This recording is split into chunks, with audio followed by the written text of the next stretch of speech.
Hello there. I'm pleased to be able to talk to you a little bit about Lexcel today. I think I probably fall, having heard from Chris, and I fall somewhere in the middle of the camp between Lexcel being a good thing and the whole argument about the burden of regulation, OFR, etc. That's probably the case. If I tell you a little bit about my background, I'm essentially a practitioner. I trained and qualified at Waitman's in Liverpool and spent about 5 or 6 years in private practice. I then moved to work for the SRA for a further about 6 or 7 years, conducting regulatory monitoring visits. So I've certainly seen things from the SRA perspective, and since then have moved into my own consultancy, basically trying to support small and medium-sized firms actually achieve what they need to achieve in terms of regulatory compliance. So my slot today is really quite a practical one. Chris mentioned that Lexcel is one way to cope with the current regime, and so I'm going to talk to you a little bit about the pros and cons of Lexcel, hopefully help you to weigh up whether it's worth it, the work, the cost involved. I spend the various hats I wear are regulatory compliance support, but I also work as a Lexcel assessor and consultant, and more recently a CQS assessor and consultant. And the third quality mark is SQM. So I see all the different quality marks and hopefully can offer a sort of practical insight on whether Lexcel is worth the money and the investment. For those of you that already have Lexcel, this may be your chance to have a short mid-morning nap, but I hope I will be touching upon how Lexcel can help the colps and coffers amongst you, as I'm sure there will be some here today, meet the requirements of OFR and at least show how Lexcel does demonstrate compliance to some degree.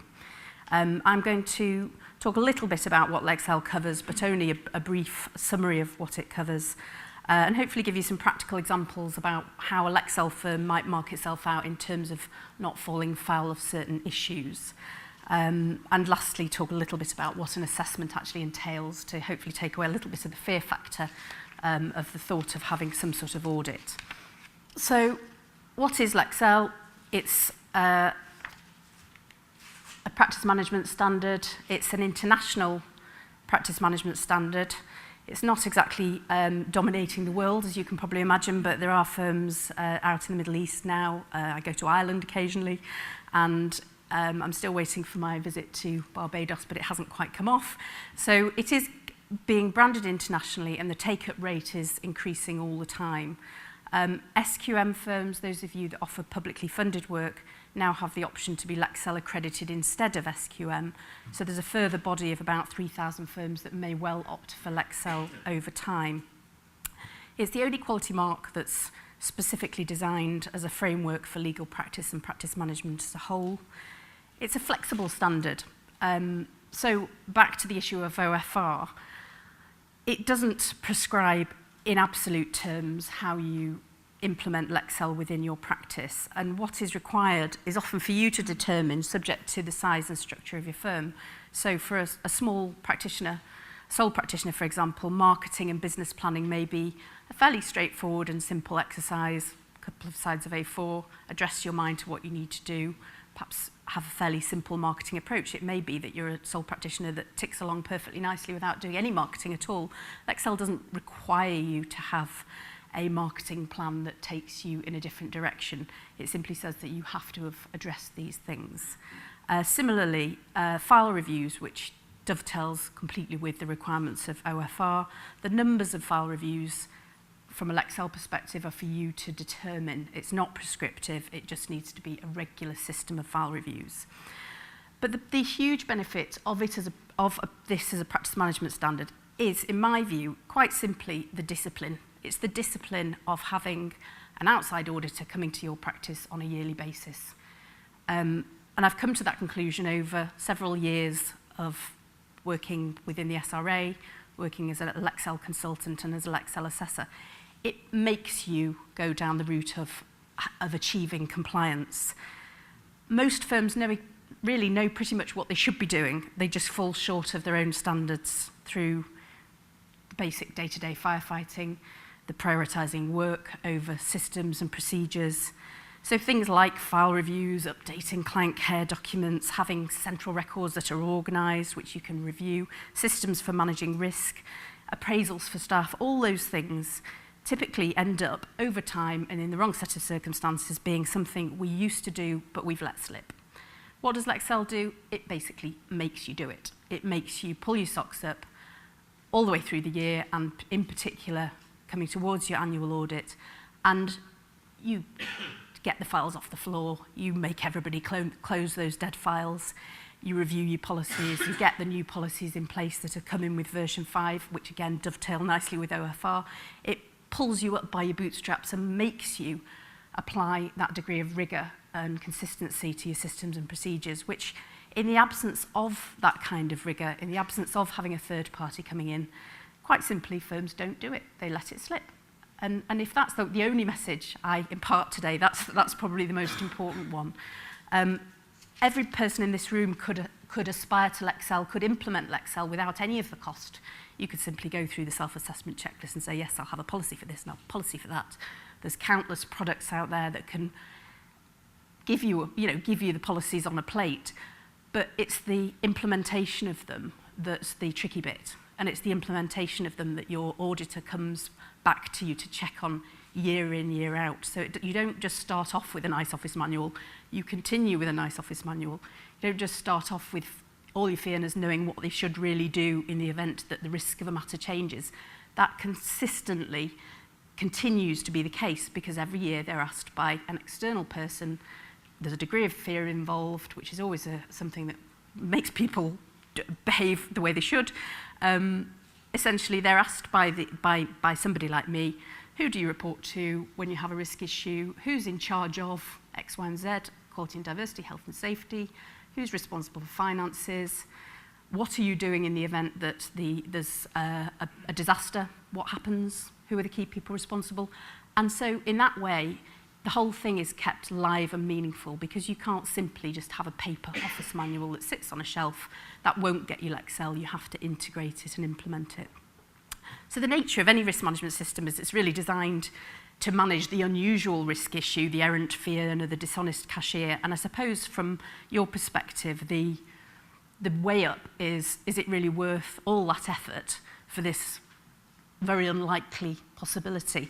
Well, all I would say in that case is that it is those unlikely, rare instances that actually cause the most problems. They can take hours and hours of fee earner time. They can potentially bring down your firm. So you're managing risks that may well be tiny, but they're there. And if you ignore them, you've got you're really going to be in trouble. And so notwithstanding having all the right systems, if something does slip through the net, I'm quite confident that if you have those systems in the first place, so my colleague over there was talking about conflict systems, systems of supervision, I suspect you'll probably be dealt with a much more sympathetic ear if something does slip through the net by my colleague in supervision than if you are faced with, well, what is your system for dealing with conflict, supervision, etc. And your answer is, well, we just assume that everybody gets it right. We think that they know what they're doing. We trust to luck in effect.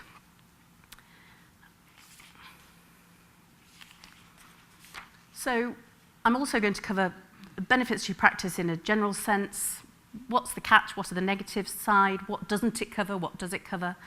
As I say, what does an assessment entail? And then just lastly, some publications if you're interested in taking it any further forward. It's rather simplistic to say, oh, Lexcel achieves improved client care. Does it really? Well, what it does do is, again, encourage a system across the board of client care letters. Have you actually looked at them? Have you read them recently? Are the people in your practice operating a completely disparate approach to their client care? There'll be some pockets that are very good at it, some pockets that are very bad at it. In fact, you'll have some pockets of your firm that are probably completely resistant altogether. I just think it's something that is new and not for them. So Lexcel, in that sense, would instill a degree of rigour because you know that you're going to be audited, you're going to be checked, you're going to have those client care letters reviewed. You're going to have the fact that a service level agreement may be in place, that will be checked as well. So if you're operating a system where you haven't got everyday sort of high street clients, is there actually a service level agreement that covers your relationship with you and this bigger client. Is it there? Can we see it? Let's have a look. And that's what your Lexcel auditor will check. In the wider picture, Lexcel invites you to obtain client feedback, which again is an incredibly important and often neglected part of a lot of solicitors' practices. They simply don't ask the client what they think of the service. They assume that they think they know the outcome, but they don't ask about the service that they've delivered. And so Lexcel requires you to do that, which obviously brings forward, assuming the clients are prepared to give you the feedback, quite a lot of information that can be very useful in determining your business strategy. Do we actually want those sorts of clients? Are we delivering the service we need?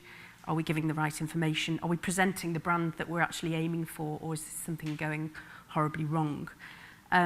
Also, in terms of client care, it drifts into complaints handling and analysis. There's no getting away from the fact that you, by dint of Lexcel and from a regulatory point of view, should be analysing the complaints that come through your door on a regular basis. So you're given a structure that supports in many, many respects what you're required to deliver under OFR.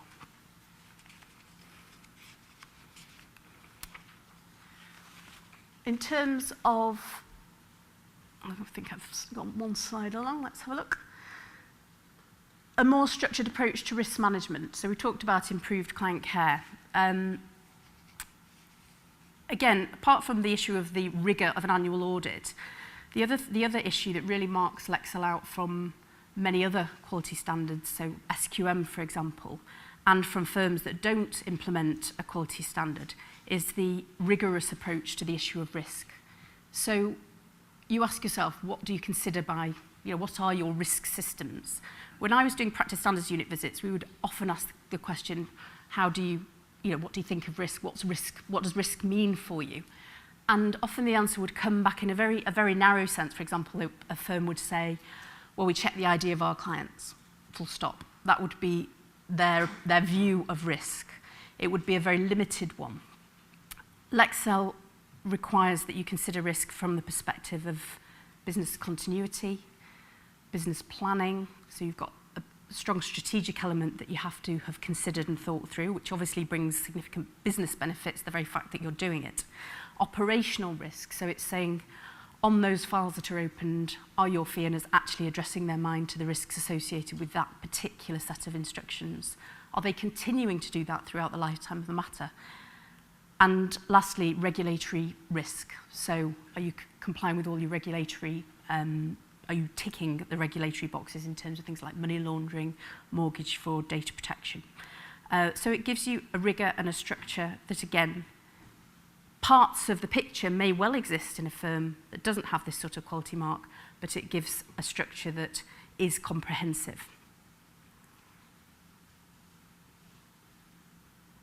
Consistency of service. Again, the Lexcel auditor in their one day on your site is not going to require consistency of service because that's obviously almost impossible to achieve. But Lexcel in itself brings a firm together. It encompasses everybody in your firm. It's not just a high-level badge to be worn by the managers. It brings support staff with you. They have to be part of the process. It brings staff at every level into the frame. It doesn't allow for example, certain partners knowing everything and other partners knowing absolutely nothing about strategic direction of the firm. So there is a good degree of rigour required across every level, which should improve on consistency of service offered to clients. I'll come back to the insurance premiums issue in a minute. There's no easy answer to that one. Staff morale, it sounds a bit soft, but I can genuinely attest to the fact that I've worked with many firms where working towards a standard and then achieving it genuinely lifts everybody out of the mire of mundanity. It genuinely gives everybody a feeling of having really achieved something. And again, the rigour of the annual visit gives them that buzz and that lift. Yes, we've done it again, we've got there, we are marking ourselves out from the crowd. And I think this issue of involving the non-fee earning staff as well as the fee earning staff is something that shouldn't be undervalued, because a lot of firms the fee-earning staff are the firm, and the support staff quite often don't feel like they're being brought along, that they're part of things. And that can add significant value to your firm as a whole if you're bringing everybody with you. Regulatory compliance. There is an overlap table which sets out in quite clear terms the extent to which Lexcel overlaps with outcomes-focused regulation, and in particular Chapter 7. And there are many, many areas of overlap. I've got copies here if anybody's interested. So does it actually sort of provide you with a bulletproof vest against regulatory cock-up, for want of a better word? The answer is no, it doesn't. What it doesn't cover, for example, some of the trickier areas of regulation, referrals, separate businesses, financial services. But if you have a good regulatory risk policy, and Lexcel provides that framework for your consideration of regulatory risk, then one would expect you would have taken steps to be aware of your regulatory responsibilities and deal with them accordingly. So no, it's not a bulletproof vest, but it's a really, really good starting point framework for demonstrating compliance. Competitive advantage, I believe so. I see it all the time. I think with Lexcel, there are some firms that keep getting Lexcel by the skin of their teeth. They achieve it and they get their consultant in and they amend and really have fairly static systems, but they are still Lexcel compliant. But there are other firms, and these form probably the bulk of the Lexcel firms that I go to, who really do use it to their advantage. They really do work on those business plans, they work on the strategic planning, they find out where the client base is, they tie it in with the financial planning, they tie it in with performance management, and they really do improve as organisations, and they genuinely reflect back and think this is actually done us some real good, it's done us a power of good, and everybody understands that this is where we're aiming for. Fewer sleepless nights. If I were Kolp and Coffer, harking back to what Chris said, how do you cope with OFR? If I were the Kolp and Coffer of a firm, particularly one where you feel that there are pockets of resistance and poor compliance, which there are in most firms, let's face it, there are always pockets of people that are simply not willing to do the file reviews, to send the client care letters, to play ball in effect. This is something that you could use as a lever to say, look, as a firm, this is everybody is involved in this, we invest in it, we get the benefit, and you have to take part. Overlaps with SQM, there's a significant overlap with the specialist quality mark, but as I mentioned before, the main differences are a significant emphasis on risk management, which is absent really altogether from the specialist quality mark standard. And the CQS, for those of you that have CQS, you will know that when you filled out that 90 million page application form, there's about 30 pages of it that if you have Lexcel and you tick the box, you can then move to page 60 of, and so a significant part of CQS basically works on the presumption that it is a given that if you have Lexcel, then you satisfy the practice management standards side of CQS. So there are lots of overlaps and lots of firms working within the same sort of structure. Will it assist in terms of indemnity premiums? I haven't found an insurance firm to date, correct me if I'm wrong, anybody that knows of one, that will give a guaranteed reduction. But the idea being that good systems that address risk should over time improve your claims record if you have one, should reduce complaints, those issues that do arise should get addressed quickly. And I've got a couple of quotes from insurance companies that are along the lines of anything that adds real quality to a firm's risk management procedures and improves their profile is seen as a very positive indicator in the eyes of an insurance company and therefore is looked upon favourably when issuing terms. So no one, I don't think anybody would be right in giving you a guarantee that it improves insurance premiums, but from my anecdotal experience, I have seen lots of examples where it has seen a significant reduction. But as I say, a lot of it will depend on the profile of your individual firm. So the downside, the cost. I'll talk about what the cost actually is. The effort. Is it worth it? It is effort. There's no question there's effort involved in the first instance in achieving Lexcel, but once it's in place, provided you've kept it meaningful and simple to your practice, and that is where the effort is. I mean, if you can buy off the shelf an office manual that will probably tick the Lexcel boxes, will it be fit for your particular purpose? Probably not. And those are the firms that really do struggle and don't do particularly well with it. The ones that say, I'm aiming to get Lexcel, I want it in 4 weeks' time, I'm going to buy this document and it's going to solve all our problems. Actually, a firm that looks at their processes and procedures and really wants to know, how do we do things, how are we going to do things, documenting that in a relatively simple way can be just as good and just as efficient and just as Lexcel compliant as a firm that buys a manual off the shelf. I think somebody mentioned about a lot of consultancy work. Someone from LBS Legal, I think, mentioned that a lot of time is spent actually taking away bureaucracy from firms in doing their job. And I've certainly done that on numerous occasions. I've gone into a firm either with Lexcel or without Lexcel, who are filling in all manner of forms to just get a file open and close a file down. There is really no need. So Lexcel is not prescriptive. It doesn't say you have to fill in 25 different forms for this, that, and the other. You don't have to continually document your review of risk, for example, which some firms think that they do need to do. So you can tailor it to your needs, and you can certainly take away a lot of the bureaucracy and box ticking that I think is perceived as having to be the case. Is it worth it for small firms? I think it goes on a sliding scale, really. If you're a very small firm, it doesn't cost very much. And the badge is the badge that you may want for various reasons. It may be a client-focused badge. It may be for insurance reasons. If you're a 1 or 2 partner firm, I don't think from a regulatory perspective having a myriad of systems and procedures is required in a true sense. I think if you were to speak to supervision, they will adopt a proportionate approach. So a sole practitioner that fully understands his obligations, his or her obligations in respect of various compliance regimes, is not necessarily going to have to document everything to the nth degree on paper, but the cost involved in achieving it is actually very modest for a smaller firm. If you take that up to a bigger firm, I think the advantages are very significant in having systems and procedures that work across the board. The cost is obviously greater and the effort is certainly greater, but I think the benefits are invaluable really in having a firm that is well managed across the board.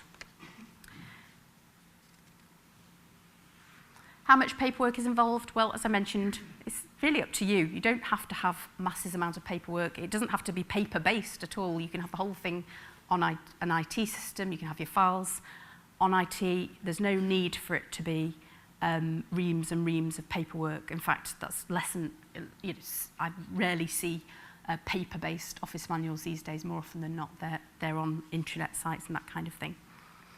So how much will it cost? Well, if you want to engage a consultant, you can do. I assess firms that do engage consultants and those that don't.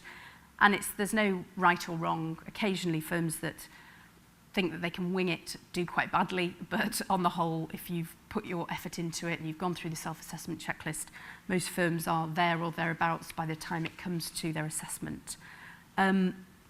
So if you were to engage a consultant, they can offer a range of possibilities, a diagnostic check, a mock assessment, or just simply pure consultancy. We say over 5 to 10 days, we'll come back to you once a month and we'll make this bed in. Consultancy rates, hardly dare say this with some of the colleagues in my room, I mean, they will vary dramatically from probably £500 a day to £1,000 a day, depending on how much you want to engage them, where they are, where you are. But anything in that sort of range is probably realistic. The assessment itself requires an annual registration fee that goes to the Law Society, which is anything from £60 for a sole practitioner to £865 for a larger firm. And then the assessment days themselves are roughly, depending on which assessment body you go with, in the region of £630 per day.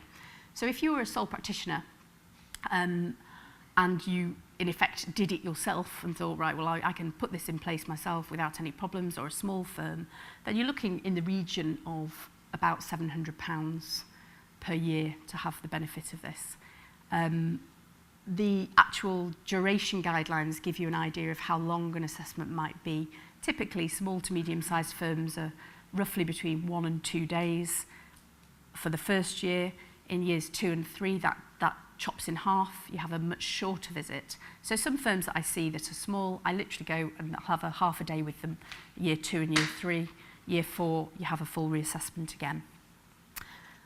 So again, I've got the duration guidelines here with me if anybody wants to actually have a look at them. What does it cover? Well, there's the list. If you wanted to pick out the things that a firm without Lexcel may well have neglected, in the top bracket, structures and policies, risk management policy, a policy in relation to outsourced activities. Have you thought about the implications of that? It's now embodied in the code of conduct that you have to consider how you deal with those organisations to whom you may outsource. Equality and diversity, most firms have a policy, but Lexcel version 5 has given a lift and an emphasis to equality and diversity, which dovetails completely with the Equality Act 2010 and also the new swoop, for want of a better word. Is it a swoop or not? I don't think it is a swoop, but the emphasis on engaging with your staff in terms of equality and diversity. Health and safety. Do you have a health and safety policy? Do you have, well, those are the main high-level policies. I thought there was another one, but there isn't. Strategic plans, business marketing, and business continuity. So that's really broadly what the strategic plans requires of you. And again, a firm that's been going a long time may not have any one of those things. Have you actually thought about business continuity? Is your business continuity plan the fact that you say, well, we back up our IT, full stop? That's quite often an answer. We back up our IT. Have you actually tested that it works according to the backup? No. So then it fails when you actually do need to test it. So again, the rigour of the audit will say, how have you tested it? You have to do some form of annual test. And the bigger your organisation, the more sophisticated one would expect your business continuity plan to be. Financial management. Most firms, I think, are pretty robust in terms of financial management, but again, there's a degree of rigour applied to what you have to do there. Information management, I think, is, again, an area that's quite neglected. Emails, websites, social networking, social media. Do you have your staff well versed in what they can and cannot do when they go home and Facebook, tweet, etc., etc.? It's a growing area of risk. You see it in the press all the time. Person A goes home from their firm and describes their terrible day and their appalling clients, and obviously it has huge repercussions for the firm itself. So you have Lexcel and you are prompted by dint of your annual review to actually think, we need a social media policy, how are we going to apply it? So again, it's the rigour of the annual audit that makes you do it rather than think, yeah, we know we should, but we haven't quite got round to it.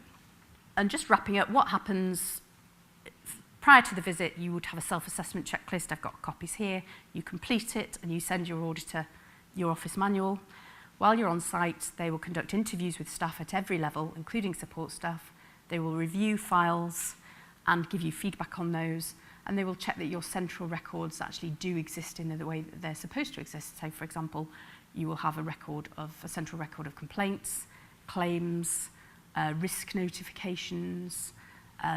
This is according to Lexcel rather than OFR, but client feedback. They would want to see a central record of all the client feedback. They would expect you to have analysed those central records in a meaningful fashion to take stock of what's going right, what's going wrong, and then move on, having learnt some lessons from the year.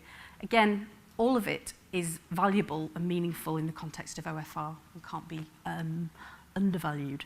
Post the report, you would have a visit. It's not a draconian exercise. Your assessors come with a, I think, kind but firm approach. On the whole, anybody with Lexcel will probably say their relationship with their assessor is, on the whole, a good one. But you are given time to correct things. So it's not a sort of, they don't try and pull the rug from under you.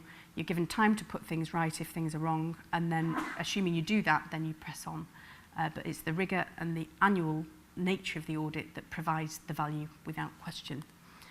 So lots of publications that may or may not be of interest. The standard itself, the duration guidelines, which would tell you how much, therefore how much is it going to cost, how long would the assessment be. The self-assessment checklist, which is quite a useful document for any firm just to have a look at and say, okay, well, this is what Lexcel demands. Even if we're not going to go for the badge, let's just check that we actually have what's on there. In-house guidance for in-house organisations for whom Lexcel can be applied differently. Sole practitioner guidance for sole practitioners because they aren't expected to tick every box. They're obviously not, if you're working on your own, you're not expected to have supervision policies, etc. Overlap tables, you've got the SQM, you might want to go for Lexcel. What's the difference? What extra things would you need? And lastly, the code of conduct. So if you come away from here thinking, you know, at our firm, we really ought to go for Lexcel, this is something we really think we need, take those code of conduct tables and share them with everybody in your organisation, because that is the proof of the proof of the pudding really, is that there's huge overlap, and therefore it can only be a good thing for culps and coffers.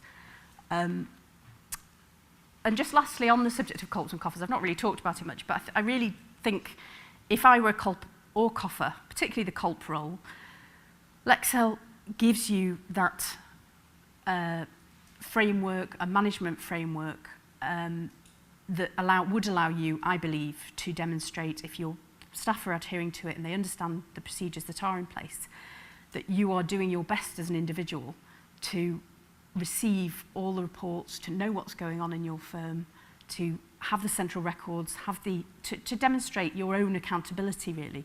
Again, it's not a bulletproof vest, but it's a really, really good start in terms of framework. So that's my rather more practical approach to the whole issue. I hope it's been of some use or interest. I've got lots of documents up here if anybody's interested in the paperwork side of things.